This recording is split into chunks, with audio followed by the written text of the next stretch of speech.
Assalamualaikum warahmatullahi wabarakatuh. Halo Unpamers, mahasiswa-mahasiswiku dimanapun kalian berada. Semoga selalu dalam keadaan sehat dan bahagia. Perkenalkan, saya Samsul Muarif, dosen Prodi S1 Akuntansi Universitas Pamulang. Pada pertemuan kali ini, saya akan membahas materi mengenai komunikasi dalam organisasi. Sebelum masuk ke pokok pembahasan, saya akan membahas tujuan dari pembahasan materi ini. Pembahasan materi ini bertujuan agar mahasiswa mampu memahami pengertian komunikasi, mampu memahami fungsi dari komunikasi, mampu menyusun proses dan arah dari komunikasi, mampu memahami mode komunikasi, mampu memahami pilihan dalam saluran komunikasi, dan yang terakhir adalah mampu menganalisis hambatan dalam komunikasi yang efektif. Pada zaman milenium saat ini, komunikasi merupakan salah satu kebutuhan yang sangat menentukan sukses atau tidaknya seseorang, baik di dunia kerja, dunia usaha, dunia teknologi, dunia pemerintahan maupun organisasi politik. Karena dengan komunikasilah semua informasi bisa kita dapat untuk diolah menjadi sebuah data yang bisa kita pergunakan sesuai kebutuhan masing-masing orang. Dengan komunikasi pula, kita bisa mempengaruhi orang lain untuk mencapai tujuan organisasi.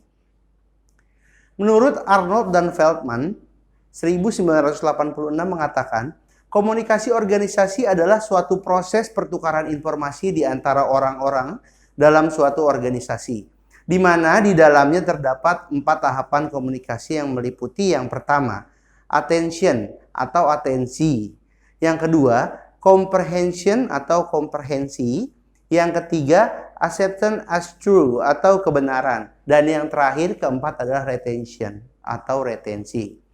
Dalam organisasi komunikasi memiliki 4 fungsi yang sangat mendasar, yaitu yang pertama sebagai pengendali, yang kedua sebagai motivasi, yang ketiga sebagai pernyataan emosional, dan yang terakhir adalah sebagai informasi.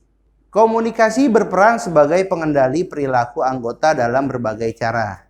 Organisasi memiliki otoritas hierarki dan panduan formal bagi para pekerja yang dipersyaratkan untuk diikuti. Para pekerja dapat melakukan komunikasi dalam penyampaian keluhan, mengikuti deskripsi pekerjaan mereka, atau mematuhi kebijakan perusahaan. Proses komunikasi, menurut pendapat di antara para pakar, pada umumnya lebih kurang sama. Hanya berbeda dalam hal menggambarkan prosesnya. Secara umum, tahapan proses komunikasi dapat disampaikan seperti yang pertama adalah sender. Sender adalah individu, kelompok, atau organisasi yang menginginkan menyampaikan pesan kepada individu, kelompok, atau organisasi lain, yaitu receiver. Yang kedua adalah encoding. Encoding adalah menerjemahkan pemikiran tentang apa yang ingin disampaikan ke dalam bahasa. Kode yang dapat dimengerti orang lain ini yang membentuk dasar dari message atau pesan. Yang ketiga adalah message. Message adalah pesan yang merupakan informasi yang ingin disampaikan sender kepada receiver. Yang keempat adalah channel atau medium.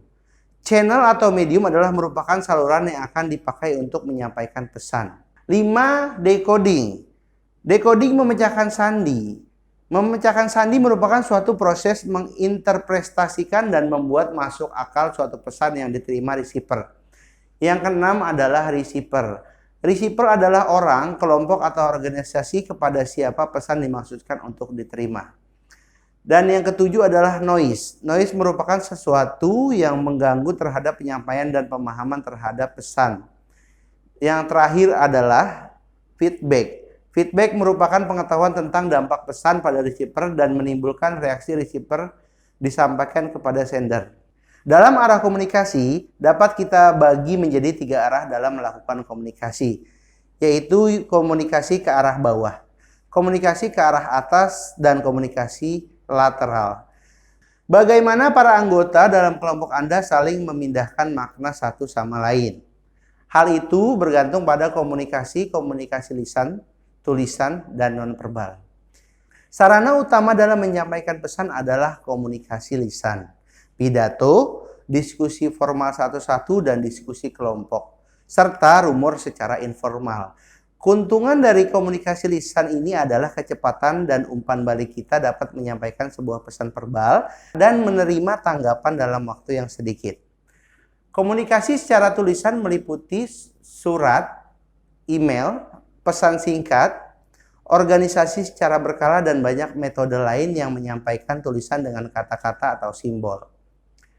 Sejumlah hambatan yang dapat memperlambat atau mengganggu komunikasi yang efektif adalah yang pertama, penyaringan, yang kedua, pemilihan persepsi, yang ketiga, informasi yang berlebihan, yang keempat, emosi, yang kelima, bahasa, yang keenam, keheningan, yang ketujuh, kekhawatiran komunikasi, dan yang kedelapan adalah berbohong. Sekian materi yang saya sampaikan. Apabila kalian merasa video ini bermanfaat, silakan kalian share sebanyak-banyaknya. Wabillahi taufik wal hidayah. Wassalamualaikum warahmatullahi wabarakatuh.